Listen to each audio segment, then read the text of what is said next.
오늘 이 시간 함께 은혜 받으실 말씀 보겠습니다. 사도행전 14장 23절부터 28절까지 말씀 보도록 하겠습니다. 신약성경 212페이지입니다.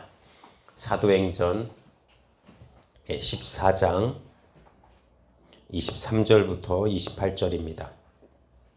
신약성경 214페이지에 있습니다. 사도행전 14장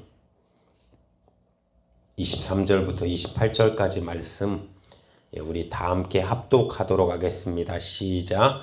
각 교회에서와 장로들을 택하여 금식 기도하며 저희를 그 믿음 바 주께 부탁하고 비시디아 가운데로 지나가서 밤빌리아에게 이르러 도를 버가에 전하고 아달리아로 내려가서 거기서 배 타고 안디옥에 이르니 이곳은 두 사도의 이룬 그 일을 위하여 전에 하나님의 은혜에 부탁하던 곳이라. 이르러 교회를 모아 하나님이 함께 행하신 모든 일과 이방인들에게 믿음의 문을 여신 것을 고하고 제자들과 함께 오래 있으니라. 아멘. 오늘 본문의 말씀을 중심으로 좋은 교회라는 제목으로 은혜를 나누고자 합니다. 1차 이 선교여행 안디옥 교회에서 출발해서 이제 안디옥 교회로 돌아옵니다. 출발과 도착이 안디옥 교회에서 이루어지는 것입니다. 이 교회로 다시 방문하면서 오늘 본문을 읽었던 23절에 보니까 이 장로의 직분을 세웁니다. 저는 어렸을 때 이제 26살 때까지는 장로교를 다녔고 그 뒤에는 침례교를 다녔습니다. 사실 기독교 내에는 여러 가지 교파가 있습니다.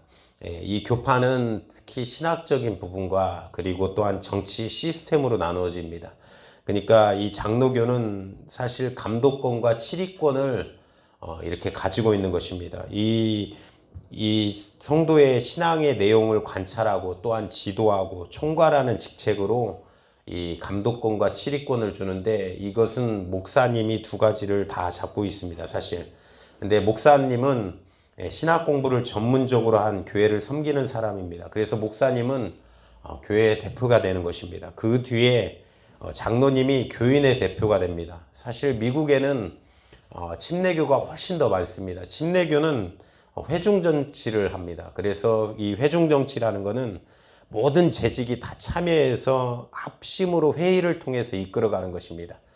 그래서 처음에는 제가 이제 저 혼자 있기 때문에 처음에 개척하니까 우리 아내랑 이렇게 하다 보니까 이제 제가 이제 찬양 인도도 하고 설교도 하고 막 그러는데 침례교는 이제 같이 이렇게 재정도 또 어떤 결정도 같이 이렇게 재직이 참여해서 하는 것입니다. 장단점이 있는데 굉장히 민주적입니다. 장점으로는. 근데 단점이 무엇이냐면 중구난방이 또한 될 수가 있는 것입니다. 숫자가 많다 보니까 어떤 교파든 이 공동체에 교회를 대표하는 목사 한 사람에게 권한이 쏠려지는 거, 집중되지는 것은 피해야 되는 것입니다. 하나님의 사람은 여러 가지를 다 잘할 수는 없습니다. 사실 우리가 장점이 있는데 그 장점들이 특출난 장점들이 있어요. 또 장점이 있으면 반대적으로는 못하는 것이 있습니다. 그렇기 때문에 서로 더불어 협력하고 조정해서 한 사람이 독주 없이 균형을 이루는 교회가 되게 하는 것이 교회로서는 가장 중요한 것입니다. 장로교는 이런 직분이 있습니다. 크게 이제 장로님이 있고 또 이제 장로님 대기 중에 안수하여 세운 안수집사가 있습니다. 그리고 또한 권사님이 있고 또한 집사, 목사님이 있습니다. 이 중에서 항존직이라는 게 있는데 성도들의 투표로 이루어집니다. 그래서 성도님들의 투표로 정해져서 이 장로를 선출하고 또 안수집사를 선출합니다. 권사님을 선출합니다. 그래서 이 투표로 되는 항존직은 이제 법으로 정한 70살이라고 하면 만 70살까지 계속 유지가 되는 것입니다.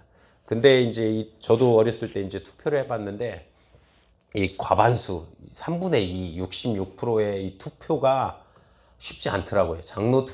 장로님을 투표하는데 사실 진짜 열심히 하던 장로님 이렇게 이 집사님들이 있었어요. 그런데도 사실 성도들의 66% 투표가 쉽지 않더라고요. 계속 떨어지시더라고요.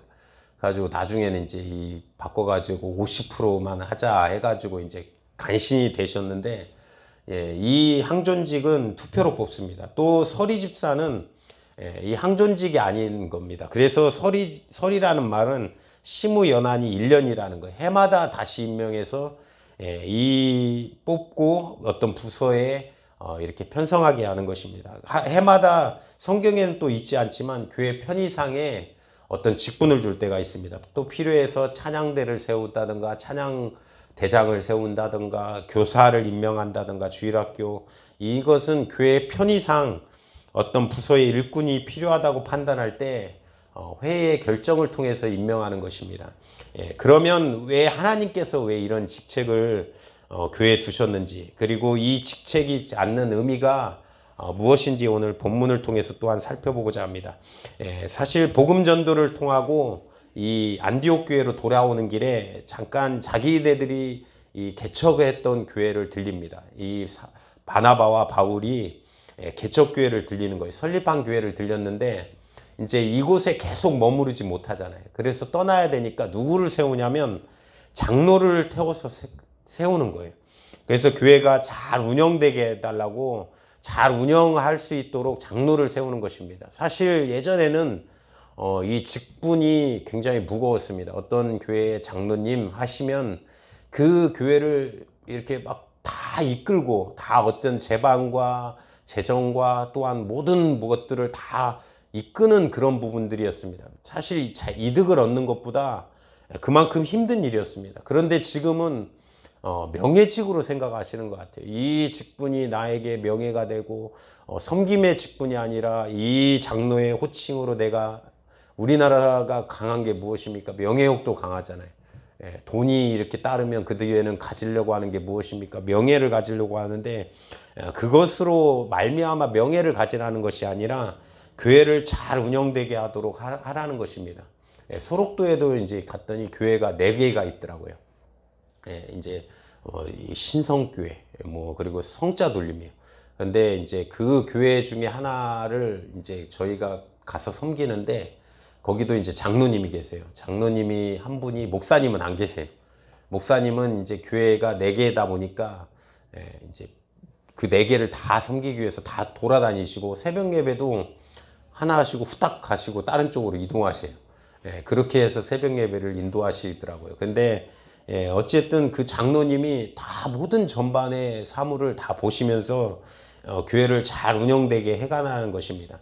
이 장로의 기준이 디모데전서 3장 1절부터 4절에 나옵니다. 한 사람의 감독으로 한 아내의 남편이 될 것이며, 절제와 신중하며 단정하며 나그네로 대립하지 아니하며, 가르치기를 잘하며 술을 즐기지 아니하며, 또한 구타하지 아니하며, 오직 관용하며 다투지 아니하며, 돈을 사랑하지 아니하며, 자기 집을 잘 다스려 자녀들로 모든 공손함으로 복종케 하는 자라라고 얘기합니다. 이것이 감독직에 대한 자격이고 요구 조건입니다. 이거 들어볼 때 나는 다 갖추었다 하실 분 있습니까? 저도 저를 비롯해서 사실 쉽지 않습니다. 특히 4절은 자녀들이 자기 집을 잘 다스려 자녀들이 모든 공손함으로 복종케 하라. 어렸을 때는 잘하죠. 근데 이 아이들이 크다 보면 자녀들이 이렇게 이게 안 되는 경우가 실제로 많습니다. 목회보다 힘들 수도 있어요. 이것이 목회보다 어려울 수도 있습니다. 그런데 이것이 진짜 가능해야 하냐? 근데 디모데전서 1장 12절에 보니까 사도 바울이 나는 비방자요, 박해자요, 포행자요, 죄인 중에 개수다라고 하는 것입니다. 그러니까 사도 바울이 무슨 말을 하고 싶냐면, 이 직분에 대해서, 감독에 대해서, 직분을 맡은 것은 자격과 조건이 있어서 내가 맡은 것이 아니다라는 거예요. 어떤 자격이 있어서 나를 부른 것이 아니라 하나님이 우리를 그리스도의 군대 또는 자녀로 부르셨기 때문에 이제는 내가 너희를 거기에 맞도록 그렇게 훈련시키겠다라고 해서 직분을 세우는 것입니다. 그렇기 때문에 우리는 어떤 일이 하나님 앞에 주어졌을 때, 하나님, 내가 그것을 감당할 수는 없지만 하나님이 하게 하시면 내가 하겠습니다 라는 그런 자세가 필요합니다.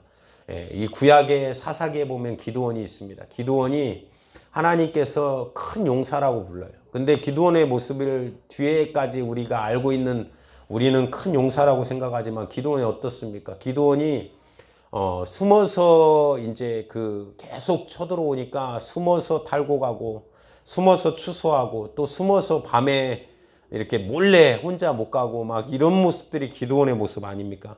그 의지의 표현인 거예요. 하나님께서는 내가 너로 큰 용사로 만들겠다라는 것입니다. 그래서 이 직분은 지금 내가 부족하지만 하나님께서 하신다. 나는 이거를 다 갖추지 못했다. 이 감독자의 자격을 다 갖추지 못했다. 그러나 하나님께서 나를 이렇게 훈련시키고 또한 하나님께서 성장시키겠다라고 하는 것이 직분이라는 것입니다. 그렇기 때문에 사람이 자랑할 것은 없습니다. 이것은 내가 이것을 해냈다라고 해서 교만할 필요도 없고 자랑할 필요가 없다라는 것입니다. 사실 예전에도 저도 막 은혜 받고 열심히 할 때 막 교만이 올라오고 자랑이 올라오더라고. 그래서 내가 이걸 다 할 수 있어. 나의 의지야. 이거는 잘못되라는 것입니다. 교회에서는 사람이 영광 받을 수 없습니다. 그래서 돈이 커다란 영향력을 행사할 수 없다라는 것입니다.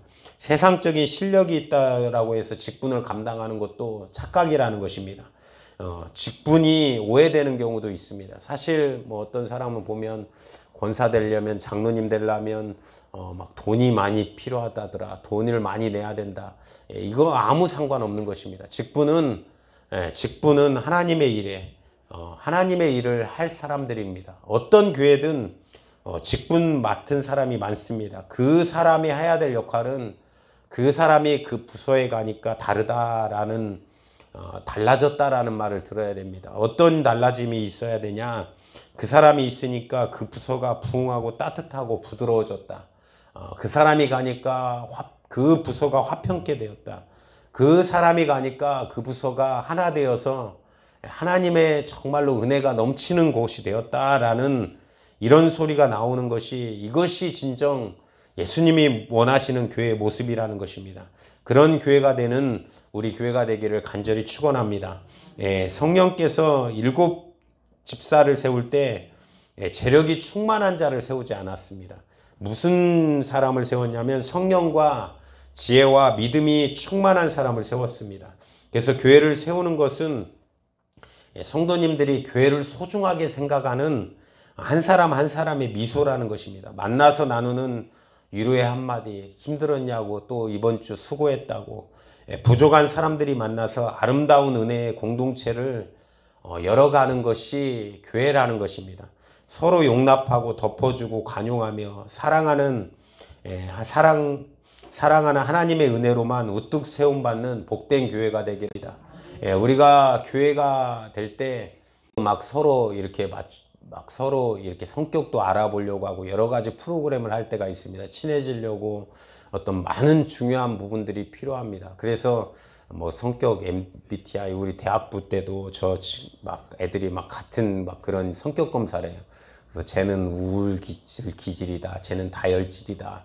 뭐 쟤는 담즙질이다. 막 이러면서 쟤는 뭐 이런 기질이다. 그래서 자기는 우울하기 때문에 자기를 알아주라고 합니다. 그런 모습보다 우리가 그 사람을 이해해 줄 수 있는 모습, 그 사람을 이렇게 하나 되게 만들 수 있는 모습들로 교회를 만들어가는 우리 성도님들 되십시다.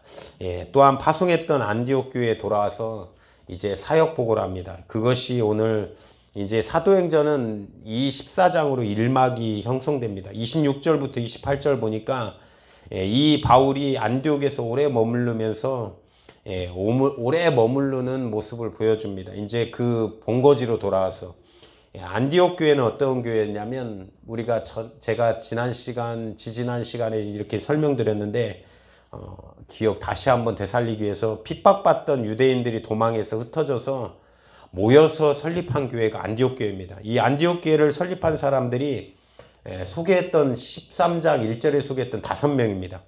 바나바는 담임 목사님이었고 유대인으로서 칭찬받는 사람이었습니다. 그런데 니게르 시므온은 이 흑인으로서 유대인으로 개종한 사람입니다. 그러니까 루기오는 또 누구냐면 리비아 출신의 사람입니다. 또 젖동생 만화에는 고위직이었던 사람입니다.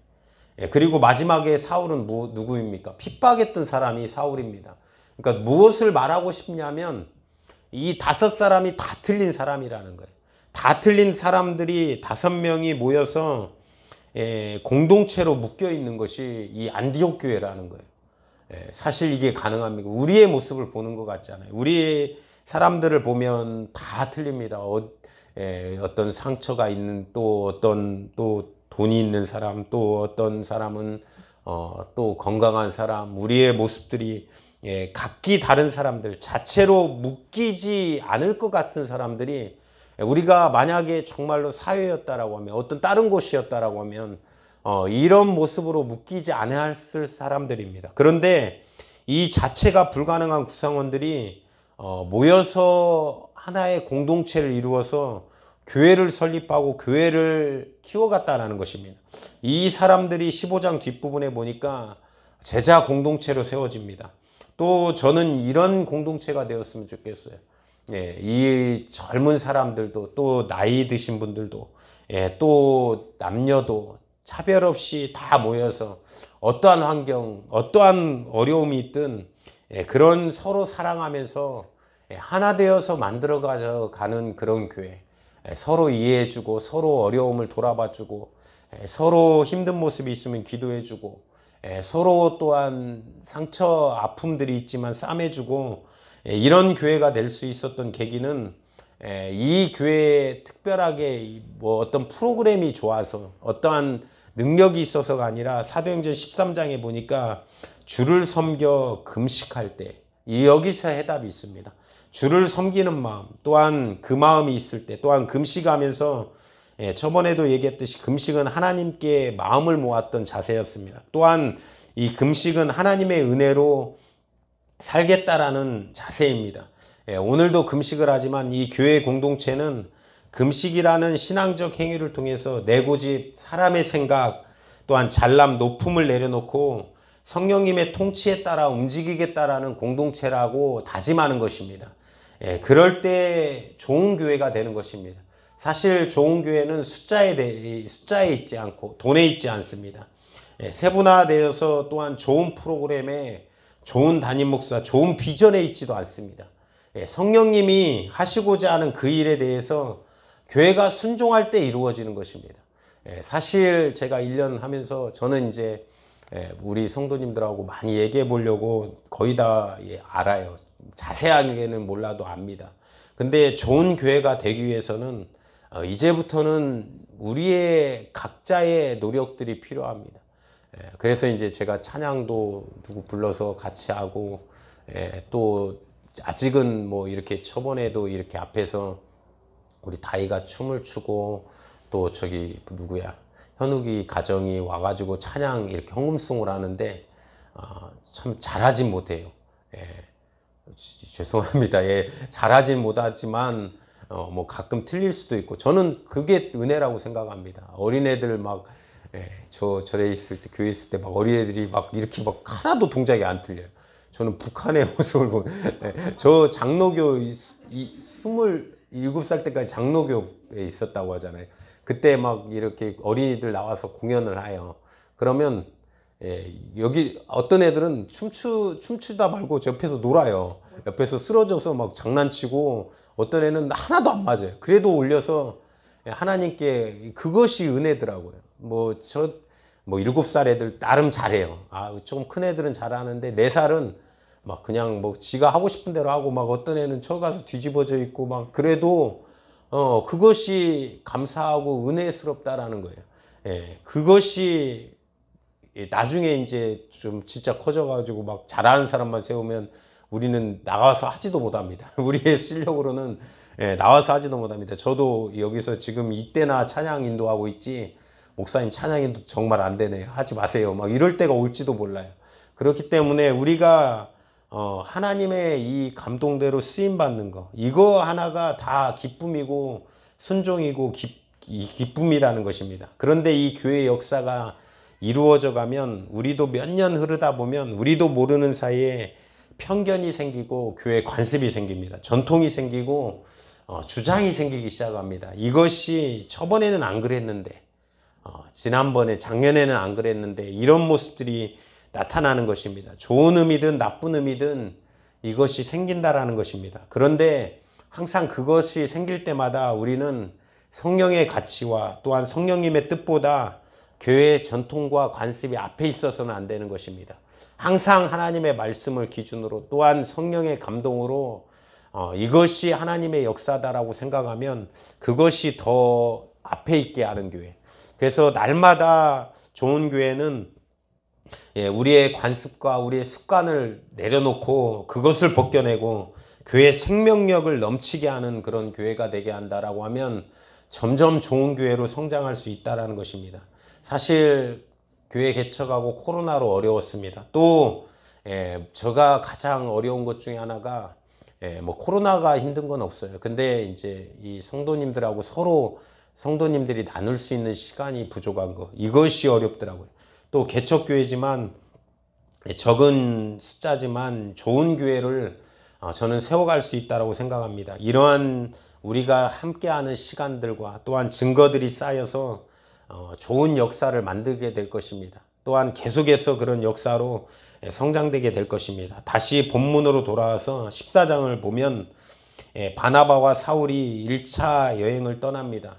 이 바나바와 사울, 바울이었던 사울이 떠나는 그 여행, 이것이 둘이 떠나는 것은 핵심이 빠지는 거예요. 그 교회 공동체의 핵심이 빠지는 것입니다. 14장 26절에 보니까 그러면서 이 교회를 안디옥 교회를 누구에게 부탁합니까? 26절에 보니까 하나님의 은혜에 부탁하던 곳이라 라고 표현하는 거예요. 그래서 교회는 능력이 많은 사람에게 부탁하는 것이 아니라 또 권력이 많은 사람을 믿고 신뢰하는 것이 아니라 오직 하나님의 은혜에 부탁하는 것입니다. 선교 후에 이 이질적인 집단이 무너질 것 같았습니다. 무너졌습니까? 그런데 선교하고 돌아왔는데 그대로 있어요. 사실 저는 이게 엄청나게 중요한 공동체라고 생각합니다. 이게 훌륭한 공동체고 좋은 교회라고 생각합니다. 예수님이 함께 하시고 은혜가 있기 때문에 지켜지는 교회라는 거예요.